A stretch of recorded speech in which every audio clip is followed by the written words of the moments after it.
دوستو، آج جس موضوع پر میں گفتگو کرنے کی سعادت حاصل کر رہا ہوں وہ نہایت ہی اہم اور فکر انگیز ہے کہ کیا ہم نے منصف خیر الامم صلی اللہ تعالی علیہ وسلم کا ادا کیا؟ رسول اکرم صلی اللہ تعالی علیہ وسلم صرف ایک نبی ہی نہیں تھے بلکہ وہ عدل و انصاف کے پیکر، مظلوموں کے حامی، یتیموں کے سرپرست اور انسانیت کے سب سے بڑے محسن تھے۔ آپ صلی اللہ تعالی علیہ وسلم نے عرب کے جاہل معاشرے کو نور ایمان سے منور کیا، عدل قائم کیا اور ظلم و جبر کا خاتمہ کیا۔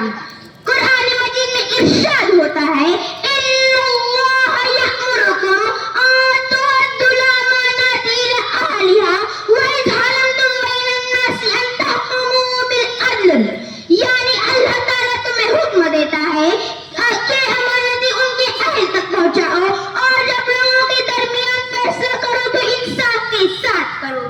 یہی انصاف رسول اکرم صلی اللہ تعالی علیہ وسلم کی پوری زندگی میں جھلکتا ہے۔ ایک موقع پر ایک قریش عورت نے چوری کی، لوگوں نے سفارش کی کہ اس کی سزا معاف کر دی جائے تو آپ صلی اللہ تعالی علیہ وسلم نے فرمایا اگر فاطمہ بنت محمد بھی چوری کرے تو میں اس کے ہاتھ کاٹنے سے دریغ نہ کروں گا۔ یہ اعلان اس بات کا ثبوت ہے کہ آپ کے نزدیک عدل و انصاف کے معاملے میں کوئی بھی رشتہ داری اور تعلق داری نہیں آتی تھی۔ سچائی اور انصاف کی تصویر تھے آقا، سچائی اور انصاف کی تصویر تھے آقا، عدل کے مظہر، نور کے پیکر تھے آقا۔ اب سوال یہ ہے کہ کیا ہم نے منصف خیر الامم صلی اللہ تعالی علیہ وسلم کا ادا کیا ہے؟ حق ادا کرنے کا مطلب یہ ہے کہ ہم ان کی تعلیمات پر عمل کریں، انصاف کو اپنے معاشرے کا حصہ بنائیں اور مظلوموں کے حق میں کھڑے ہو۔ مگر افسوس، صد افسوس، آج ہمارے معاشرے کی حالت اس کے برعکس ہے۔ عدالت میں انصاف بگ رہا ہے، رشوت عام ہو چکی ہے، طاقتور بش نکالتا ہے اور کمزور سزا پاتا ہے۔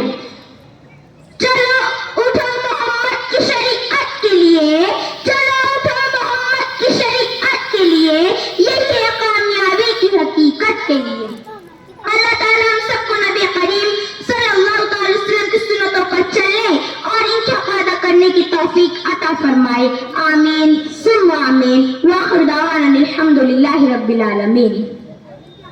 اپنا انعام جونیئر گروپ کا یہاں پر اختتام ہوا ہے۔ اب